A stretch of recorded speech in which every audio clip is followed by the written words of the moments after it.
আসসালামু আলাইকুম। অটো সেন্টারের পক্ষ থেকে আমি মোহাম্মদ নুরুল ইসলাম আপনাদের জানাই স্বাগতম। আজকে আমরা শিখব অটো এবং মিশুক গাড়ির যে কন্ট্রোলার রয়েছে এই কন্ট্রোলারের রোগ নির্ণয় কিভাবে করা যায়।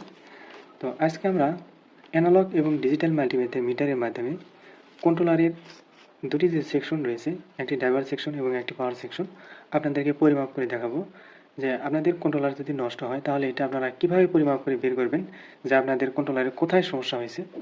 তো আপনি যদি আমার চ্যানেলে নতুন দর্শক হয়ে থাকেন, প্লিজ আমার চ্যানেলটিকে সাবস্ক্রাইব করবেন এবং এরকম নিত্য নতুন ভিডিও পাওয়ার জন্য বেল বাটনটি বাজিয়ে দেবেন। তো প্রথমে আমি আপনাদেরকে ড্রাইভার সেকশন পরিমাপ করে দেখাবো। তো আপনাদেরকে আমি স্টেপ বাই স্টেপ দেখাবো, আপনারা ভিডিওটি স্কিপ না করে শুরু থেকে শেষ পর্যন্ত দেখুন। তো প্রথমে যে ড্রাইভার সেকশনের 5টি তার রয়েছে, এই 5টি তার আপনাদেরকে পরিমাপ করে দেখাবো। তো অ্যানালগ মাল্টিমিটারের ক্ষেত্রে এই নটটি X1 কেতে সিলেক্ট করে নেবেন, X1 কেতে সিলেক্ট করে নেবেন এবং এই দুটি প্রোব এক করে কাঁটাটি 0 করে নেবেন, 0 করে নেবেন। তো আমি পজিটিভ দিক পরিমাপ করবো এখন। তো আমি পজিটিভ টার্মিনালটি ধরলাম। এখন হলুদ, সবুজ, নীল এই তিনটি তারে এক এক করে ধরবো। দেখেন কাঁটা উঠছে। এই হলুদ তারে যে পর্যন্ত কাঁটা উঠছে, সবুজ তারে সে পর্যন্ত কাঁটা উঠবে এবং নীল তারেও সে পর্যন্ত কাঁটা উঠবে। তো নীল তারে ধরতেছি, দেখেন নীল তারে ধরলাম, ওই পর্যন্ত কাটা উঠছে। এবার আমি সবুজ তারে ধরতেছি, সবুজ তারেও ওই পর্যন্ত কাটা উঠছে। যদি শর্ট হতো তাহলে কিন্তু কাটাটা এই 0-তে আসতো, 0 এরকমভাবে 0-তে যেত। এখন কিন্তু 0-তে যাচ্ছে, দেখেন 0-তে যায় নাই। তো এখন আমি নেগেটিভ দিক থেকে আপনাদেরকে পরিমাপ করে দেখাবো। তো নেগেটিভ প্রুফটি ধরতেছি, হলুদটাতে দেখি কাটা উঠছে, নীলটাতে দেখতেছি কাটা উঠছে এবং সবুজটাতে দেখি এটাতেও কাটা উঠছে। আপনাদেরকে সেম মাপ দেখাবে, সেম মাপ তিনটাতেই একই রকম মাপ দেখাবে। যদি কম বেশি হয় বা শর্ট দেখায় তাহলে আপনার কন্ট্রোলারটি নষ্ট। তো এভাবে আপনারা ড্রাইভার সেকশন পরিমাপ করতে পারবেন। নেগেটিভ এবং পজিটিভ এটা আপনার পরিমাপ করার দরকার নেই। নেগেটিভ এবং পজিটিভ এটা আপনারা ওইভাবে পরিমাপ করতে পারবেন না। এখানে যেহেতু ক্যাপাসিটার আছে, এই ক্যাপাসিটার ভোল্টেজ নেওয়া শেষ হয়ে গেলে কাটারটি এরকমভাবে ধীরে ধীরে ওপর দিকে উঠে যাবে। তো এটা হচ্ছে ড্রাইভার সেকশন পরিমাপ। এখন আসেন পাওয়ার সেকশন যদি পরিমাপ করতে চান, পাওয়ার সেকশন পরিমাপ করতে গেলে আপনাদেরকে ভোল্টেজ ঢুকিয়ে পরিমাপ করতে হবে। তো আপনাদেরকে আমি ভোল্টেজ ঢুকিয়ে পরিমাপ করে দেখাবো। তার আগে ডিজিটাল মাল্টিমিটার কীভাবে পরিমাপ করবেন সেটা আপনাদেরকে আমি দেখাচ্ছি। তো ডিজিটাল মাল্টিমিটারের নবটি বিপ মোডে বা ডায়োড মোডে সেট করে নেবেন, বিপ মোডে সেট করে নেবেন। বিপ মোডে সেট করে নেওয়ার পর দুটি টার্মিনাল এক করে দেখবেন যে বিপ দিচ্ছে কিনা, দেখেন বিপ দিচ্ছে। তো এখানে সেমভাবে পজিটিভে নেগেটিভ ধরতে হবে। ডিজিটাল মাল্টিমিটারের ক্ষেত্রে পজিটিভে নেগেটিভ প্রুফটি ধরলাম এবং বাকি যে তিনটি তার রয়েছে তিনটি তারই একই মান শো করবে। দেখেন এখানে 366 দেখাচ্ছে,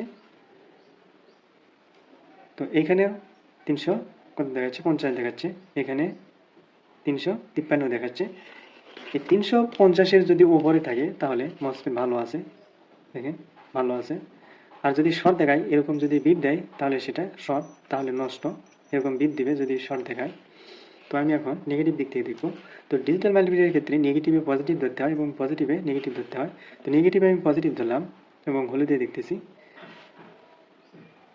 হলুদ, সবুজ এবং নীল সেম মাপ দেখাচ্ছে। তো এখানে শর্ট নাই, যদি শর্ট হতো তাহলে এরকম আলো জ্বলতো এবং বিপ দিত। তো এভাবে আপনারা ডিজিটাল মাল্টিমিটার দিয়ে পরিমাপ করতে পারবেন।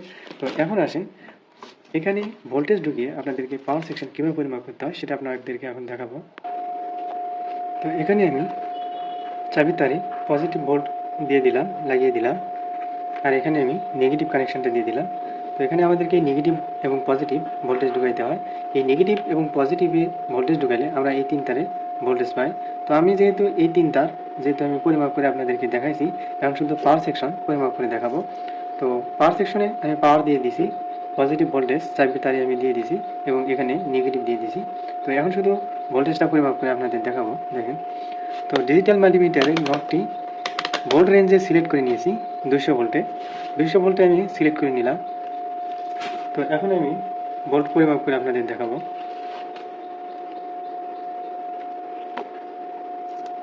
আমাদের মোটরের সেন্সর আছে যে 5টি তার রয়েছে, এই 5টি তারের মধ্যে নেগেটিভ, পজিটিভ এবং বাকি তিনটি হলুদ, সবুজ, নীল। তো আমি নেগেটিভের সঙ্গে নেগেটিভটা ধরলাম এবং পজিটিভের সঙ্গে পজিটিভটা ধরতেছি। তো দেখেন এখানে 4.5 ভোল্ট দেখাচ্ছে, মানে 5 ভোল্টের কাছাকাছি। তো 4 ভোল্টের যদি উপরে থাকে 4 ভোল্টের উপরে থাকলে তাহলে সেটা ঠিক আছে, 4 ভোল্টের নিচে থাকলে তাহলে সেটা ঠিক নেই। তো এটা 4.5 ভোল্ট দেখাচ্ছে, তার মানে এটা ঠিক আছে। তো এগুলাতেও দেখেন 4.89 মানে 5 ভোল্টের কাছাকাছি, 4 ভোল্টের উপরে যদি থাকে তাহলে সেটা ঠিক আছে। এই 5টি তারই আপনি ভোল্টেজ পাবেন। নেগেটিভের সঙ্গে আমি নেগেটিভ প্রুফটি ধরেছি এবং এই বাকি যে 4টি তার রয়েছে এই 4টি তারই আমি 5 ভোল্ট পাবো, অর্থাৎ 5 ভোল্টের কাছাকাছি পাবো। প্রত্যেকটা তারই আমি দেখেন 4.8 ভোল্ট, এখানে 4.8 ভোল্ট, এখানে 4.8 ভোল্ট, এটাতে 4.5 ভোল্ট, মানে 5 ভোল্টের কাছাকাছি শো করবে। যদি 4 পয়েন্টের নিচে শো করে তাহলে সেটা সমস্যা আছে। তো এখন আমি পিক আপে চেক করবো।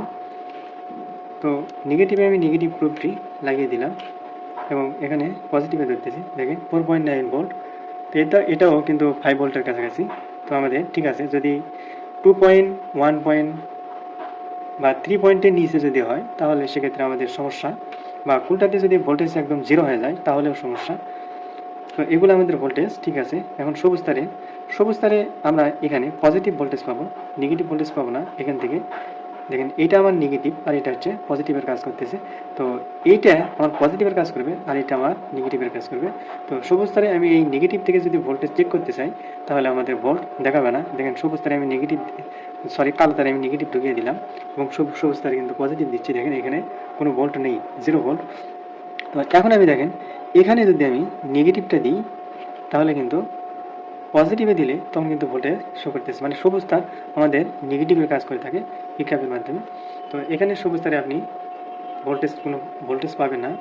তো এভাবে আপনারা চেক করতে পারবেন। তো ব্যাক গিয়ারে এখানেও ভোল্টেজ পাবেন, দেখেন। তো নেগেটিভে নেগেটিভ ধরবেন এবং পজিটিভে পজিটিভটা ধরবেন।